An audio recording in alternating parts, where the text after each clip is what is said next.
Hey guys, welcome back to my channel, Cosmic Mystical Goddess, back with another video. So this is a quick tutorial kind of explaining the benefits and how to make your own cacao ceremony, or known also as the cocoa tea in the Caribbean, okay? In Cacao is more known in South America. That's what they call it.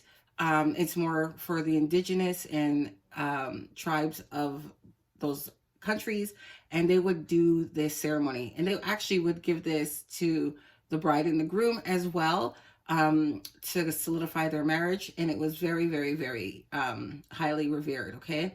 And I guess that's the reason why chocolates are given for Valentine's, okay? Because it had a lot to do with that connection and love, okay?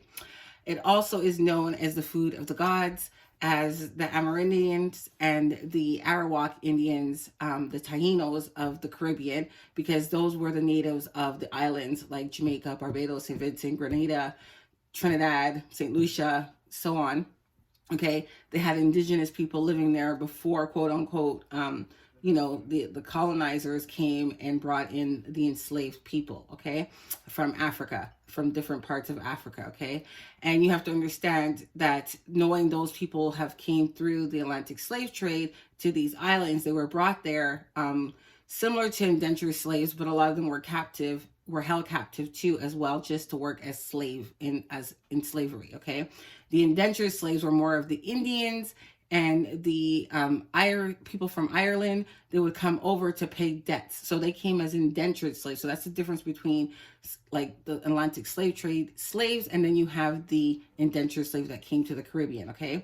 So all of those people, but before the indentured had came, so let me back it up a little bit, the slaves that came through the Atlantic slave trade, okay, those people, which are my ancestors, right? And the Amerindians are also my ancestors because they're the indigenous people who live there. And then they amalgamated together, like in Jamaica, for example, the Maroons. The Maroons are a collaborative people of Africa and the Amerindians, okay, are known also as Arawak, which is the language that they spoke, okay? So we would perform these rituals back in the day, my ancestors, and they took on practices of the natives as well, and they would incorporate it as they would incorporate the Orishas and all of those deities from Africa to the Caribbean. So we don't follow Santeria and Lukumi and, the Yoruba way of doing it. We and we actually do incorporate different aspects of it, because we have had ancestors that came from all over the African continent, right? Continent. So you have, some people from west of Nigeria, south of Nigeria, depending where they came from. They're different tribes, so they have different rituals. So we don't do initiation in the Caribbean when it comes to like obia. Obia is taught down within your family and your bloodline and stuff like that. So we don't have an initiation, so quote unquote, but we do have elders that teach you the craft, okay? So I perform that myself, and that's just how I do it, okay? So when you have the cocoa tea, which looks like this, there are these balls, okay? They come also as sticks, and you can grate them as well, okay? The ones I get are balls already made, and they're from Jamaica, made in Jamaica, and it comes with cinnamon sticks. So a lot of the times the nutmeg and the cinnamon is already incorporated because it's all hand rolled, each one of them, okay? It comes from the cocoa plant, the cocoa fruit, which is very fleshy. I don't have a demonstration of what it looks like, but maybe I can insert a picture so you guys can see. And then what happens is they take the fleshy part, which is very sweet. They take it out and they take the seeds, and then they dry them out in the sun, and then they roast them. They don't scorch them to like burn or anything, but they just roast them a little bit, and then after they're dried out, and then they're pressed and made into these balls or sticks or slabs, okay? So and so on. So what you would need besides this, you would need bay leaves, okay? So you would take some bay leaves, maybe like 2, 3, okay? You would place it in a pot of water and let it boil, along with cinnamon, maybe 1 teaspoon or half a teaspoon. If you're just making for yourself, half a teaspoon should suffice. The same with ground nutmeg, or you can use whole nutmeg and grate it as well, okay?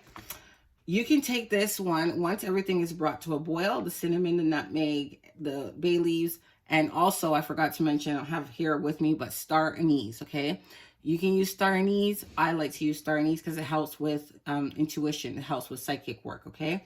So I would take that and I add a few pieces to my water and I let that boil. Once it boils out, then I grate most of it in there. For this one, I actually just put the whole one in and I used it for the video, okay?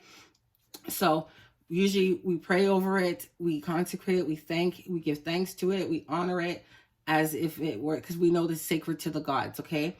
Also, was gonna tell you, you can add, because it is bitter, it's not sweet like regular chocolate powder from like Nesquik or whatever, okay? It's a bit more bitter because it is dark chocolate. This is the seeds that make actual dark chocolate, the nibs, right?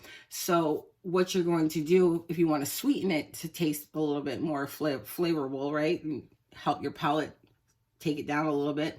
You can add honey. You can add maple syrup. I like to add like sugars and sweeteners that are closest to nature, okay? You can also add cane sugar, okay? Or brown sugar if you don't have. I would stay away from the white sugar because this is more sacred of a ritual, okay? If you're just making it like that and you just want to taste it and make it for your own benefit, then add whatever you want to add, okay? So I'm just telling you how I would do it and how I actually perform it. So once it's done boiling, because it will disintegrate inside of there, you would mix it. Sorry, I have something on the stove. You would mix it with a whisk, okay? You would beat it so it blends really well. And then you would take a strainer and you would pour, like take a cup and put the strainer over your glass and then just pour it into your glass that you're going to drink from, because there are a little bit of granules and stuff and you don't want that in your mouth floating around. It's just a lot easier to digest that way, okay? So you can also add coconut milk because some people like it very creamy and thick. You can add coconut milk. You can add sweet almond milk. You can add condensed milk and carnation milk as well, if that's what you want to do. I didn't add any milk because I like it, like I say, at its most natural state. So I really do not add too much to it except for the herbs and spices that I've already told you, okay? So I have a maraca here, and this is what I normally do around my glass. And while I'm making the tea, I do the same thing, okay? I use different instruments for the vibration and veneration of my ancestors because this is sacred to us as well. I know in South America, they like to use the maraca as well, but we do as well in the Caribbean. We make them there. We have skills tradesmen that do it. That's just their craft and that's their gift. And they hand carve each one of them, and they're made usually out of gourd. And they're made out, which is part of, I believe, part of the squash family. And they also use calabash, okay? And calabashes are sacred to the dead.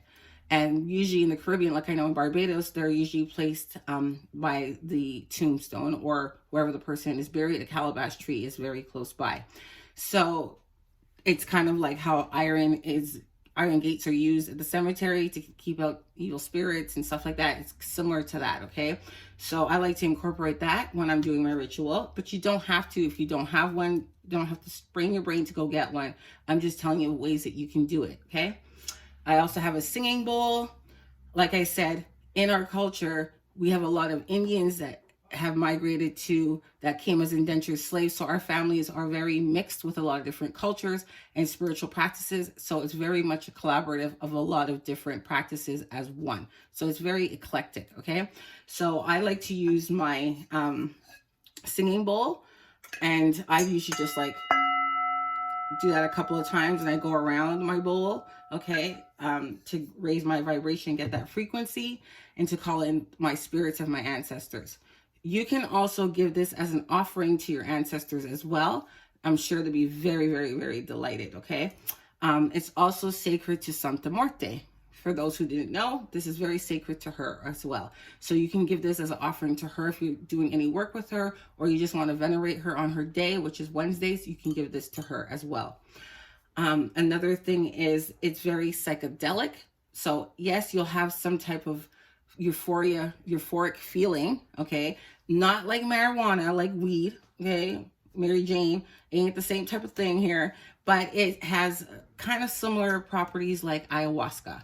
Okay, so that's the psychedelic portion, and that helps heighten your intuition. So it's great to do this early in the morning, before you do any type of meditation work, grounding, stuff like that. If you're sensitive to caffeine, then I wouldn't suggest you doing this at night. But if you're not, you can, because it's theobromine that's in here, so it's not as intense as coffee, like a stimulant. Okay, so that's about it. And normally I drink it, and then I would meditate with my stones and my crystals, and I would ask for guidance or whatever it is that you want to do for your ritual, and just, or be thankful and show gratitude for all that you have in life. It's a great way to do that as well. Okay, to utilize this tea. Okay, so I hope you guys like this video. Please like, share, and subscribe, and stay tuned for more. Bye for now.